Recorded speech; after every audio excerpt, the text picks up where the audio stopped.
Hello there, I'm Nicholas, and this is On Listening with Chi Rising Studio. Thank you for joining me today.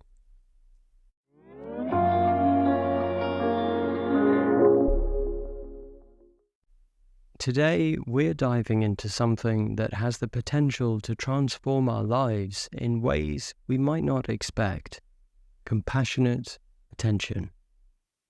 At first, it might seem straightforward, maybe even a little abstract, but stay with me, because beneath the surface lies a depth of wisdom that can transform the way we connect with ourselves and those around us.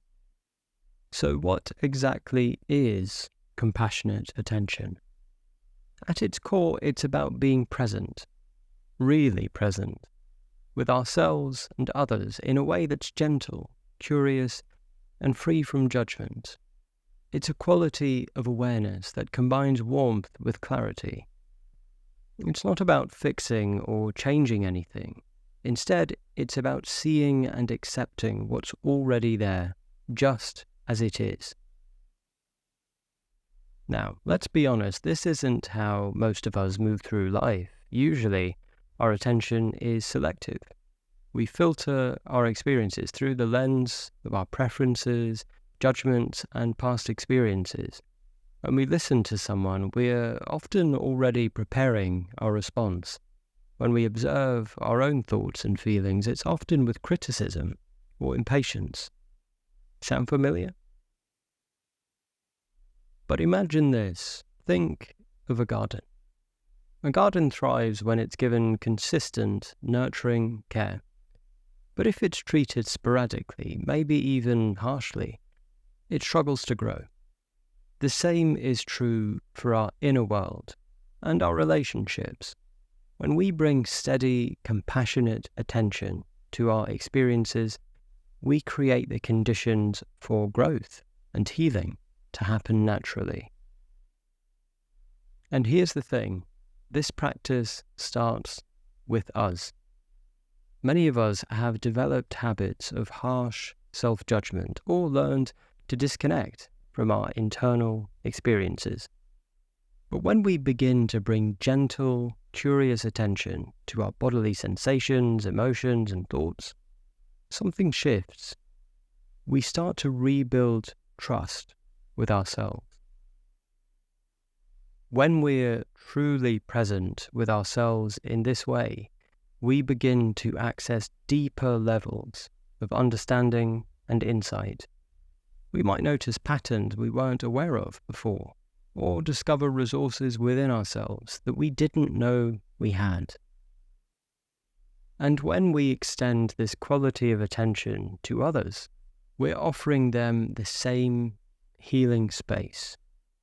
This doesn't mean we're trying to fix their problems or even take away their pain. Instead, we're creating conditions where their own wisdom and resilience can emerge. This type of listening is a kind of gift. It allows others to feel truly seen and understood. The impact of compassionate attention on relationships is profound. When we listen to others with genuine presence and acceptance, we create a space where authentic connection can flourish. This type of attention helps dissolve the barriers that often separate us, our prejudgments, assumptions, and even defensive patterns. Compassionate attention is bidirectional. When we offer this quality of presence to others, we simultaneously cultivate it within ourselves. Each act of deep listening strengthens our capacity for presence and understanding. This practice has a unique quality that might be described as active receptivity. It's a state where we're fully present but not striving to make anything happen. It's a paradoxical combination of presence and non-interference, and it creates a powerful space for natural transformation. Research in neuroscience and psychology supports what contemplative traditions have long understood, that the quality of attention we bring to our experience can fundamentally alter our physiology and emotional state. When we're in a state of compassionate presence, our nervous system naturally moves toward balance and regulation. This practice helps us develop a different relationship with our emotional landscape. Instead of getting caught up in patterns of resistance or reactivity, we learn to create space around our emotions. This doesn't mean we become passive or disconnected. Rather, we develop the capacity to be with our emotional experience in a way that allows for natural movement and transformation. And the influence of compassionate attention doesn't stop with us. As we develop this capacity, we contribute to the creation of more mindful and compassionate communities. Each interaction becomes an opportunity to practice and share this quality of presence. This ripple effect is particularly evident in close relationships. When one person begins to practice deeper listening and more compassionate attention, it often catalyzes positive changes in the entire relationship dynamic. It's as if the quality of presence creates an invitation for others to show up more authentically. In practice, cultivating compassionate attention involves recognizing and gradually releasing our habitual patterns of judgment and reactivity. These patterns often prevent us from being fully present with our experience or truly hearing others. The key is to approach these patterns with the same compassionate attention we are seeking to cultivate. Now, let's be real, this process is gradual and cyclical. There will be times when it's easy to maintain this quality of attention, and times where it's really challenging. What matters is our willingness to begin again, to return to presence moment after moment.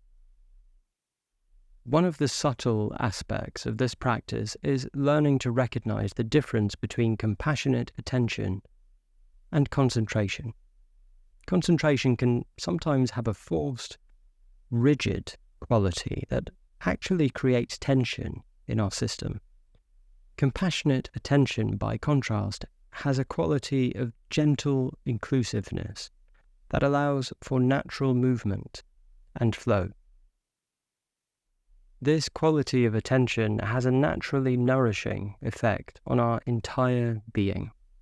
When we bring this type of attention to ourselves and others, we're providing essential emotional nourishment that supports growth and healing. It's like providing the optimal conditions for a plant to thrive: adequate light, water, and nutrients. The practice of compassionate attention also helps us work with states of mental and emotional unrest. When we are caught in anxiety, worry, or scattered thinking, the steady presence of compassionate attention can help restore balance and clarity to our minds. As we deepen in this practice, we might notice that our capacity for presence becomes more stable and natural. Through consistent practice, compassionate attention becomes less of an effort and more of a natural way of being. It's like developing any skill. With time and patience, what once required conscious effort becomes more fluid and spontaneous. And here's where the real magic happens. The transformative power of compassionate attention reveals itself most clearly in moments of difficulty. When we are able to maintain this quality of presence in the face of challenging emotions or conflicting relationships, we create the possibility for real transformation, not just temporary relief. As we come to the end of our exploration today, I invite you to take a moment to notice the quality of attention you're bringing to this very moment. Without trying to change anything, simply notice how it feels to be aware in this way. This simple act of noticing is itself a form of compassionate attention. Remember, this practice isn't about reaching a perfect state. It's about gradually cultivating a different way of being with our experience. Each moment of compassionate attention, no matter how brief, contributes to our overall capacity for presence and healing.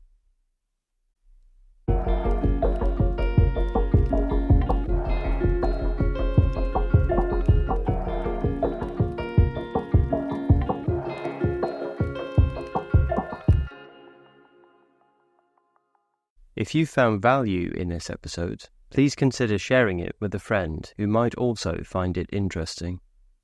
Your support helps us continue to create this space for learning and growth.